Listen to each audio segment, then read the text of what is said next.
Eu voi să zic că avați mașini în două zboare, legătura armâinilor cu cavafi. Mea, tonănirii 998, eu îngrăpsi un studiu, un spodăxeale și zice acolo poezia armânească, anamisa de tradiție și modernitate. Și vrei să scot tu de acolo? Poezia modernă armânească, a naima tinilor poeți armâni. Și cum puteam eu să o exegisez cu această poezie a tinilor armâni? Nu-ți vreau să te tută giunamea armânească, te născând, din doi poeți tineri armâni. Dar pot să eu exegisez cu zici, moare prindis neg la cavafi. Și zic, mea, se adară tu poezia armânească, toată dipția se adară tu poezia al cavafi. Ce zice cavafi, avaș multu chiro, tu acel auto-encomiu, că hiu un poet de tip modernu, ultra-modernu, un poet de pârnele și vaihină. Cât ce? Zicea el? Tamam te este. Ce zicea și Gheorghe Seferi. Gheorghe Seferi ce zice? Care este apuria cu poezia cavafiană? Că ea este în plină de emoție poetică.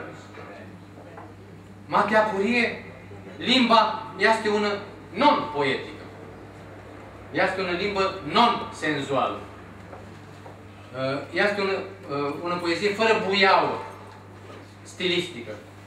Ce faci că aici este fără buiaură stilistică? Este una antipoezie. Mama că va mutrim tu înapoi și va să tăxim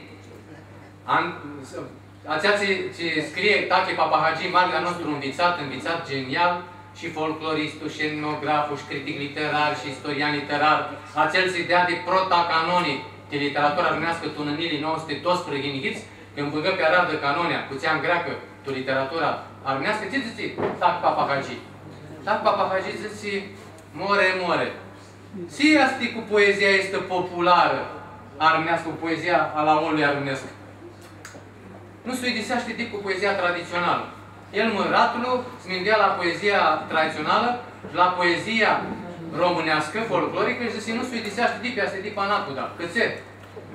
Cam de asta a dat o schiță cu condiliu, este mult laconică, angreacă tu ia mai mult ideea, angreacă pe o emoție, este adresată timădu, pe o emoție cerebrală. Mai este antipoezie. Auziți? Este antipoezie.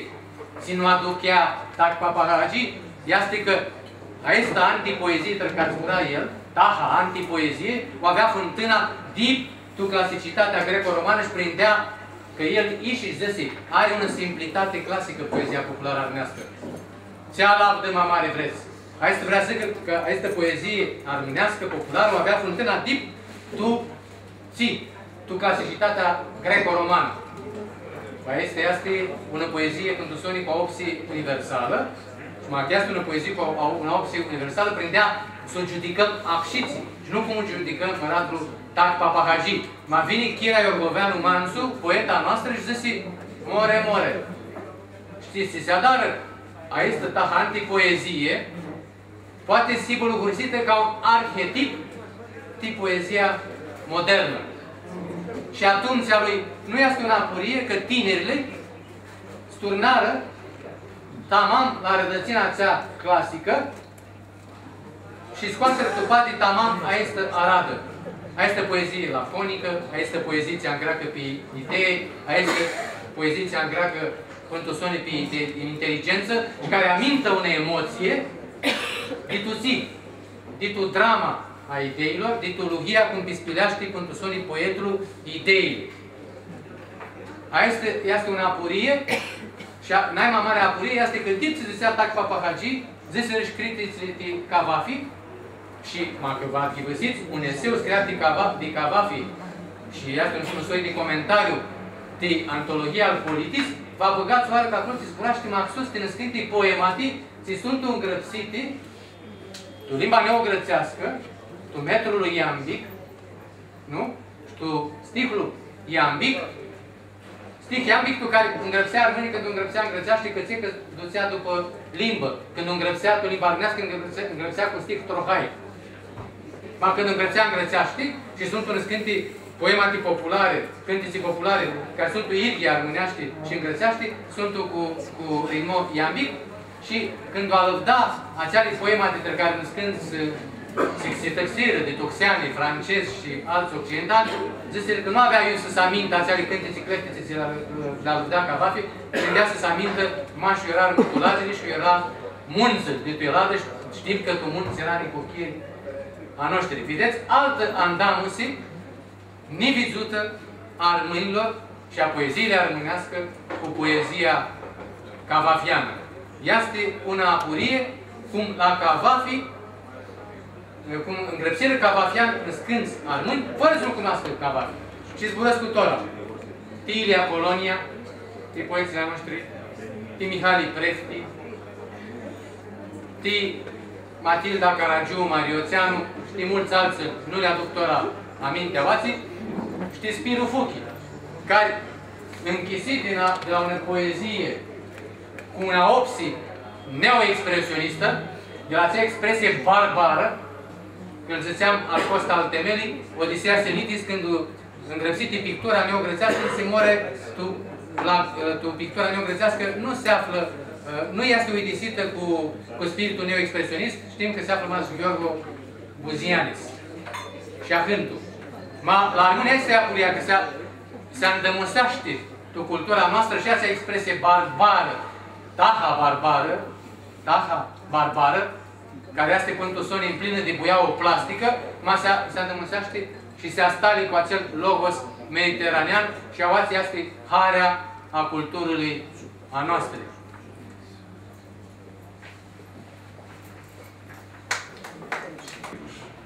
Το ποίημα λοιπόν λέει ουκ έγνος και ξεχυλίζει από αιρωνία για τις θρησκευτικές μας δοξασίες. Ο Κούφος Ιουλιανός είπεν ανέγνων, έγνων, κατέγνων. Τάχατες μας εκμηδένισε με το κατέγνων του ο Γελιοδέστατος. Τέτοιες εξυπνάδες όμως πέρασε δεν έχουμε σε εμάς τους χριστιανούς. Ανέγνος, αλλού κέγνος, ή γαρέγνος, ου αν κατέγνος, απαντήσαμε αμέσως. Τι λέτε.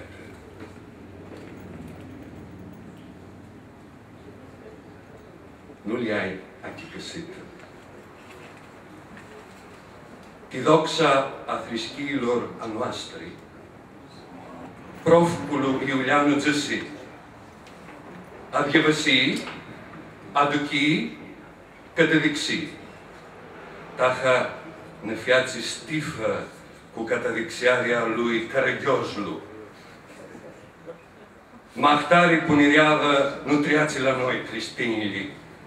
Αδιαβασίς, μα νου αντουκείς. Si aduceai, nu vă se catedixeai, apândisim una și una noi. Ce ziceți?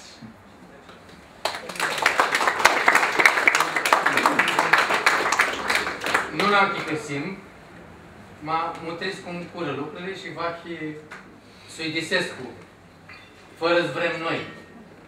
Că prindea tora zăgma și în două zboare a unisit, aceea aflăm când ea se scos pe Iantie Santoniu, care era, după nume disă Eli, disă roman, mai după ales găuvreu, care era pentru sonii un soi de, ce zicem noi, un soi de cosmichiar a artele, a banele de Alexandria, acele arte alexandriane, care era și țit. Ea se tupa de poezia aceea. Hedonismul și arta. Asta este apuria cu poezia cavafiană. De aceea nu prinde să o mutrim tematic, o mutrim în scâns și să o băgăm tuncutar. Nu prinde să o băgăm tuncutar. Că prinde să o mutrim tu cronologia alei și tu polimorfia alei. Hedonismul nu se astrăxește tip cu creștinismul. Mate apurie, vizut se adică găsi Constantin al Temelii. Una poezie cu perifanii este scoasă tu pade, este scoasă tu migdani, dar am acea duchiare creștină și se-a dat una apologie de creștinismul. Margherite Ursenar zicea eu, că creștinismul este accețiți-va de presupră la Cavafi, că nu afli poema de Iusafi una mistică creștină, că Macafi una mistică o afli cam mult tu poema de Lipângânii, ama nu prindea smutrim una mistică, prindea smutrim aceatu chiar apologetică al Cavafi. Cavafi adară apologie, acceții cum adară apologia creștinismului, acceții cum adară și tu poema aceea de sonii canonică. Aceea îngățită de Iulian Apostatul, care este aceea de sonii poezie canonică. Și acolo ți este tu pade și ferifania creștină și una duchiare de istă ofensivă creștină. Ce vreau să zic? Că se află și hedonismul și arta, și hedonismul este cum tu sonii sublimat, că ce este hedonismul sublimat? Că este un soi de ascăpare, un soi de soterie. Ce are iluzia a efebilor de 12 hinghiți, 13 hinghiți, 14 hinghiți, 15 hinghiți de ani ca va fi. Ce iluzia are pentru sonii? Că el se adară pe șmane, zice, le frânsim agalmele, nu? Aceale perfecte, să fie grățești. Le frânsim.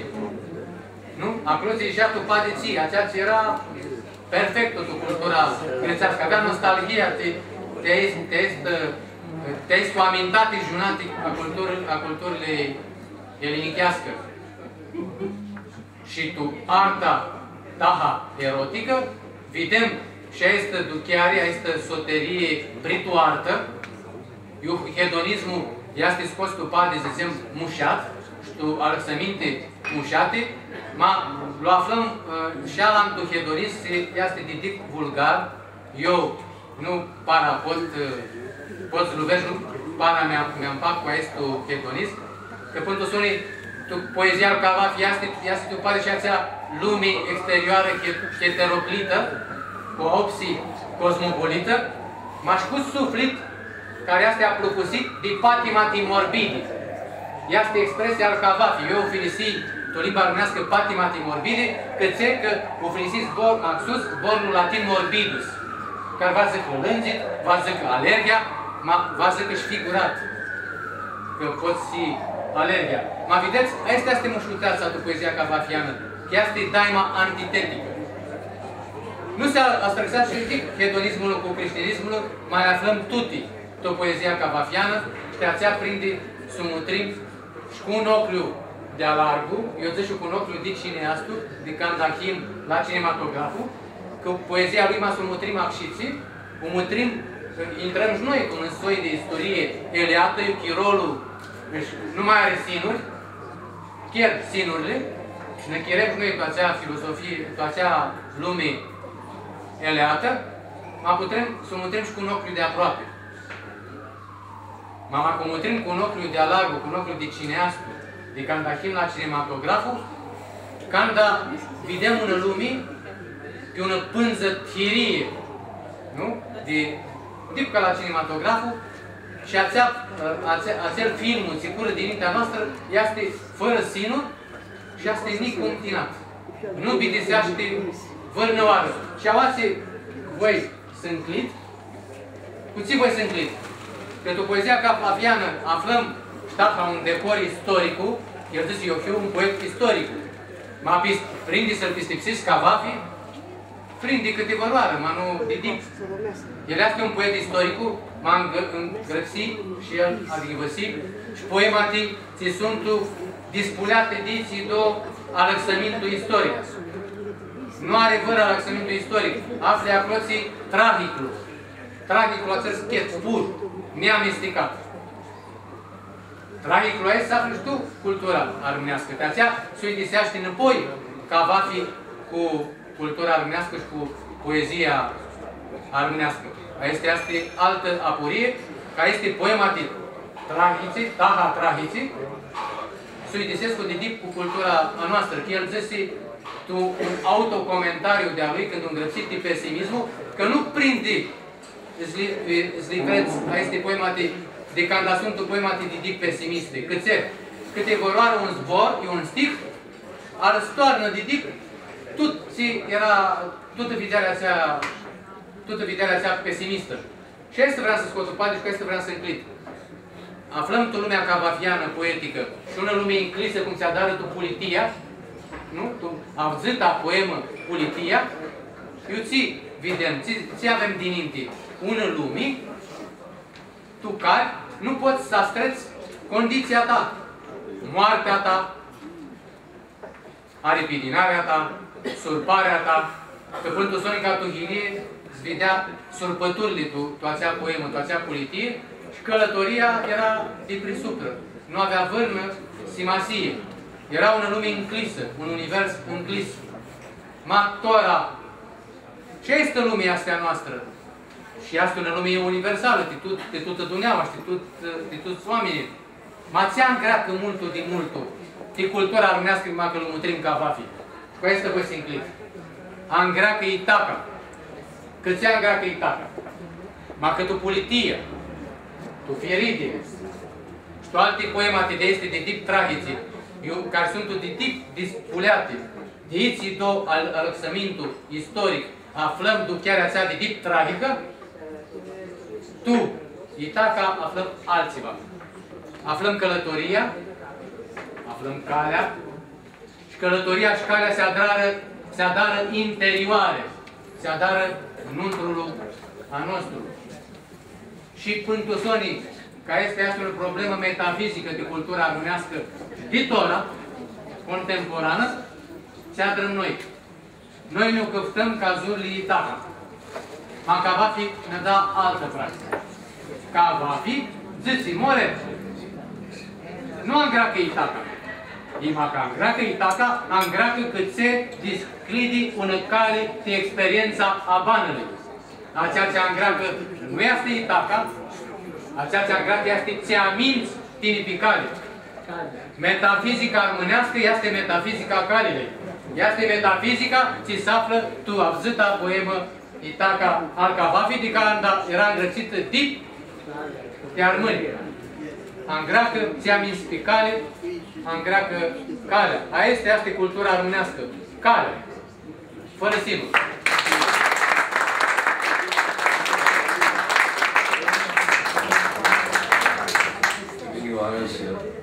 Să-i poetul Spiru Fuchi, care vânează în Tirana.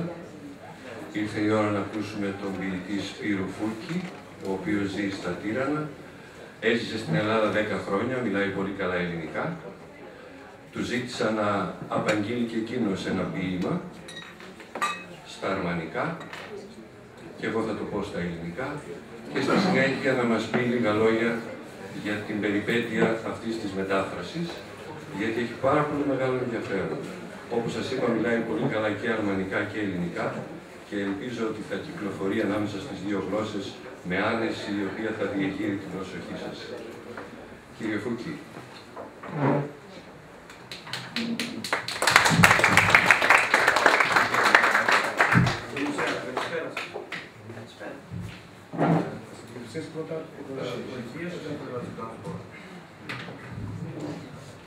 Dit naul, ascultați jumătate.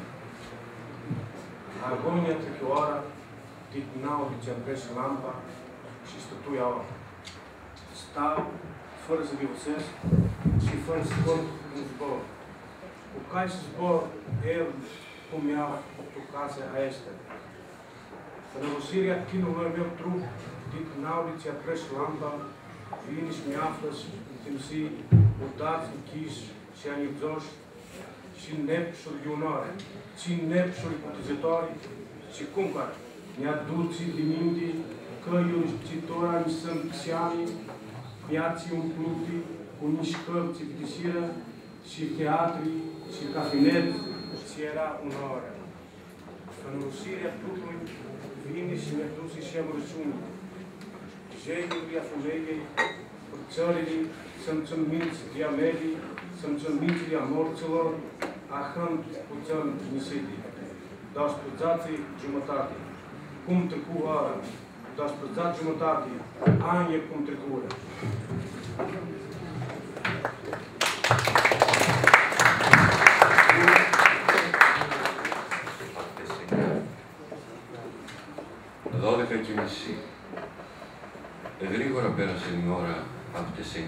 άναψα τη λάμπα και κάθισα εδώ.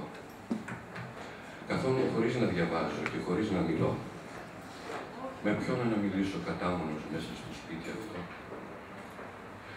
Το είδωλο του νέου σώματός μου, από τις 9 που άναψα την λάμπα, ήλθε και με ήβρε και με θύμισε κλειστές κάμαρες, αρωματισμένες και περασμένη ειδονή.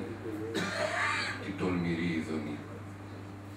Και επίσης με έφερε στα μάτια εμπρός δρόμους που τώρα έγιναν αγνώριστοι, κέντρα γεμάτα κίνηση που τέλεψαν και θέατρα και καφενεία που ήσαν μια φορά. Το είδωλο του νέου σώματός μου ήλθε και με έφερε και τα λυπητερά. Πένθη της οικογένειας, χωρισμοί, αισθήματα δικών μου, αισθήματα των πεθαμένων, τόσο λίγο εκτιμηθέντα. 12:30. Πώς πέρασε η ώρα. 12:30. Πώς πέρασαν τα χρόνια.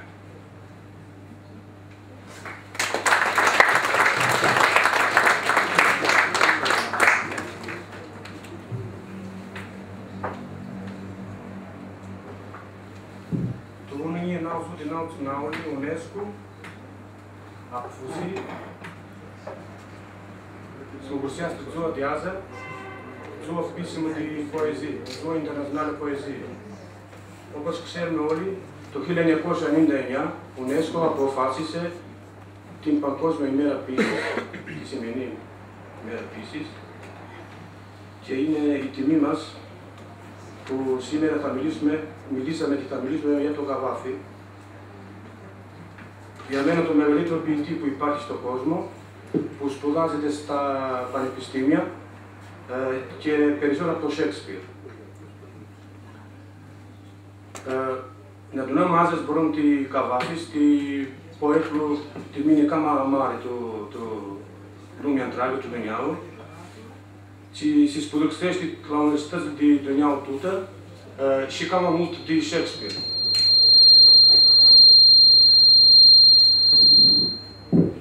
Nu vă facem critică de Cavafis.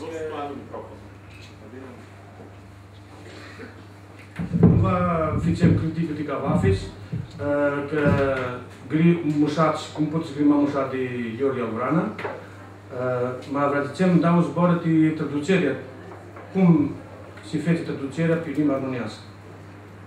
Δεν θα μιλήσουμε για την κριτική για το Καβάφη, επειδή μίλησε ο Βράνας και ο χρόνος μας πιέζει, αλλά θα μιλήσουμε πώς είναι η μετάφραση από τα ελληνικά.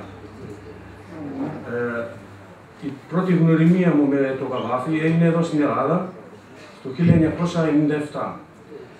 Ήξερα για το Καβάφη από μια ανθολογία, ποιητική ανθολογία που βγάλανε τότε επί κομμουνισμό ο Ισμαήλ Καρέ με το Πύρο Μίσα. Πολύ καλή ανθολογία, αλλά πολύ περιορισμένη. Και θυμάμαι από τότε, δεν το λέω επειδή είμαστε εδώ σήμερα, ξεχωριστός από όλους τους ποιητές ήταν ο Καβάφης. Είδα το πρώτο ποίημα του μεταφρασμένο από τα γαλλικά, από το Ισμαήλ Καρέ.